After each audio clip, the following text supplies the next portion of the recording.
పెట్రోల్కు tension లేకుండా భవిష్యత్తు ఉన్నటువంటి ఛాన్స్ కనబడుతోంది.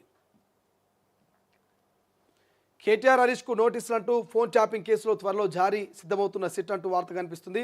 సస్పెండెడ్ మాజీ పోలీసులు వాగ్మూలం ఆధారంగా వారి ఆదేశాల మేరకే అంటూ ఆరోపణలు అంటూ ఒక వార్త కనిపిస్తుంది. సో ఫోన్ ట్యాపింగ్ కేసులో మాజీ మంత్రులు కేటీఆర్ హరీష్కు త్వరలోనే నోటీసులు జారీ చేసేందుకు సిట్ సిద్ధమవుతున్నట్టుగా అధికారిక వర్గాల్లో ప్రచారం జరుగుతున్నది.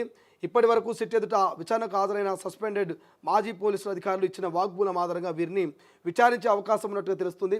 ఫోన్ ట్యాపింగ్ కేసులో ఇప్పటి వరకు విచారణకు హాజరైన నిందితులు ప్రణీత్ రావు మొదలు ప్రభాకర్ వరకు అందరూ కేటీఆర్ హరీష్ రావు ఆదేశాల మేరకు అనే విషయాన్ని కామన్గా చెప్పినట్టు తెలిసింది. వారు చెబితేనే విపక్ష లీడర్ల ఫోన్లు ట్యాపింగ్ చేశామంటూ ఎంక్వైరీ సమయంలో ఒప్పుకున్నట్టుగా ప్రచారం జరుగుతున్నది. ఆదేశాలు ఏ విధంగా ఇచ్చారు అనే అంశంపై ఆరా తీయగా కొన్నిసార్లు మౌఖికంగా మరికొన్నిసార్లు వాట్సాప్ మెసేజ్లు పంపించారని వాగ్మూలంలో పేర్కొన్నట్టు తెలిసింది. దీంతో సిట్ అధికారులు కేటీఆర్ హరీష్ రావును ఎంక్వైరీకి పిలిచే అవకాశాలు ఉన్నట్టుగా అధికారిక వర్గాల్లో ప్రచారం జరుగుతున్నది. ఇక వాట్సాప్ హిస్టరీ రికవరీ అంట. ఇంటెలిజెన్సీ మాజీ చీఫ్ ప్రభాకర్ రావు సస్పెండ్ను మాజీ పోలీసులు అధికారులు తీసుకొని ఇక గతంలో వాడిన ఫోన్లు లేవు, ఫోన్లు అడగడం వ్యక్తిగత గోప్యతకు భంగం కలిగించడమే.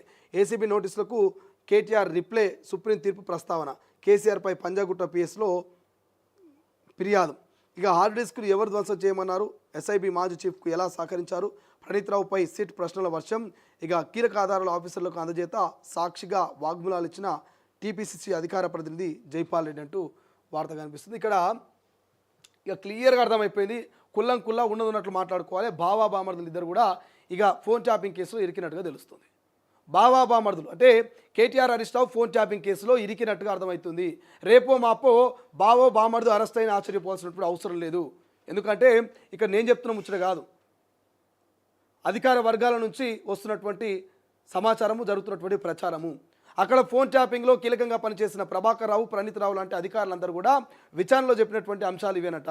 ఏం చెప్పిర్రు, మాకు హరీష్ రావు కేటీఆర్ ఇచ్చినటువంటి డైరెక్షన్లో మేము పనిచేసినాం, కొన్నిసార్లు మౌఖికంగా మాకు మాట్లాడి చెప్పిర్రు, కొన్నిసార్లు వాట్సాప్లో మెసేజ్లు పెట్టిర్రు, వారి ఆదేశాల మేరకే మేము ప్రతిపక్షాల ఫోన్లు ట్యామ్ చేసినామని మరి కీలకంగా ప్రణీత్ రావు, ప్రభాకర్ రావు చెప్తున్నారు.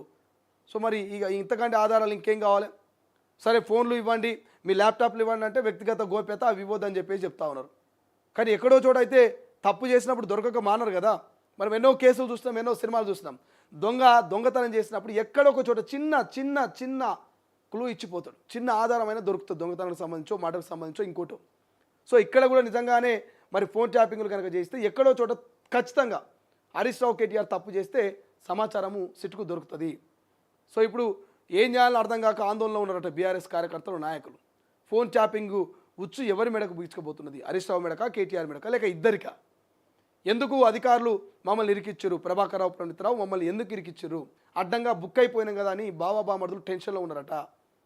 సో రేపు మాపో నోటీసులు ఇచ్చి విచారణకు పిలుస్తారట. విచారణలో మరి ఏమేమి అడుగుతారు, ఎట్లా అనేది మనం చూడాల్సినటువంటి అవసరం ఉంది. బట్